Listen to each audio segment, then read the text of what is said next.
This is Democracy Now!, democracynow.org, The War and Peace Report. I'm Amy Goodman. Former Congressmember Cynthia McKinney arrived back in the United States Tuesday following her deportation from Israel. McKinney was one of 21 activists seized by the Israeli military in international waters last week as they tried to deliver humanitarian aid to Gaza. Also aboard the Free Gaza boat was the Nobel Peace Laureate, Mairead Maguire. Last week's trip was the Free Gaza movement's first since it aborted an attempt in January after the Israeli Navy threatened to shoot the civilian passengers on board. That sailing had come just weeks after an Israeli Navy vessel deliberately rammed another of its boats, almost forcing it to sink. Well, Cynthia McKinney joins us now from Washington, D.C., and we're joined here in our Firehouse studio by Adam Shapiro. He was filming the Free Gaza trip last week. He is a Palestinian human rights activist, co-founder of the International Solidarity Movement.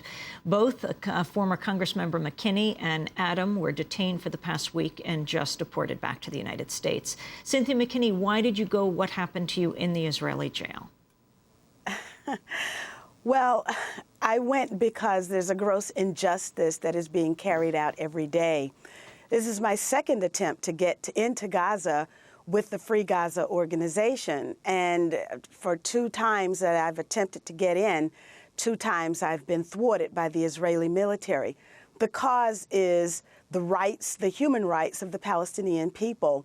Of course, the world saw Operation Cast Lead, where the United States supplied F-16s, white phosphorus, depleted uranium, cluster bombs, dime weapons, were rained down on the defenseless people of Gaza. And of course, we wanted desperately to get in to take humanitarian relief supplies. And both times that I've tried to go with Free Gaza, they've been thwarted. We have been thwarted by the Israeli military. Now, were you on the boat that was rammed? I was on the Dignity, and yes, it was rammed in international waters. When was this? Absolutely. This was in December, just a day or so after the outbreak of Operation Cast Lead. I was contacted by Free Gaza and asked to go within 24 hours, and I said, yes, I would go. I wanted to play for you a comment made last week by the Israeli government spokesperson Mark Regev, who dismissed the humanitarian mission of the Free Gaza movement. Israel every day is allowing humanitarian support to reach the people of Gaza, foodstuffs, medicines, energy, and so forth. This boat was not about that.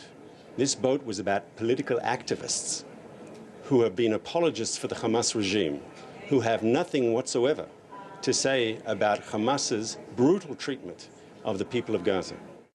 Former Congressmember McKinney, your response. Well, clearly, we just had a visit to Gaza by President Carter, former President Carter. And basically, he acknowledged that with the complete and utter devastation that the people of Gaza experienced at the hands of weapons that were supplied to Israel by the United States, he said that unfortunately, the Palestinians are treated worse than human beings. I challenge the Israelis to respond to what President Carter had to say. Former Congressmember McKinney, tell us about the jail. Were you able to reach the Obama administration while you were there? Well, the jail was very interesting. In fact, the first most interesting thing that I witnessed was the seemingly endless stream of people of color who were being processed as we were being processed. And on my cell block, there were women from Africa and Asia who thought that they were going to Israel because Israel was the Holy Land. And many of them, not all of them, but many of them had United Nations refugee status. They had been certified by UNHCR as refugees. But what they were told as they faced the threats and intimidation, and then, of course, the pickups from the police, is that the United Nations is not in Israel. Adam Shapiro, you are a Palestinian rights activist, long known for this. You were on the boat. You were roughed up. You were filming when the Israeli military came on board. Describe what happened. Well, they boarded us 4 Zodiac ships as well as 8 naval warships surrounded our boat, and they came immediately towards the wheelhouse where I was, along with the captain and one other crew member. And I was documenting the whole trip and filming as they boarded the ship. 2 soldiers came after me immediately, recognizing, I think, that they don't want any footage of what's happening and they don't want the world to know how they behave. I tried to keep the camera as long as I could, but I was pummeled repeatedly in the back and the arms. I was choked, and eventually, they got the camera out of my hand. They've since taken all of our tapes, all of our flashcards, all of that, and so we don't have a record to show the world of what happened on board.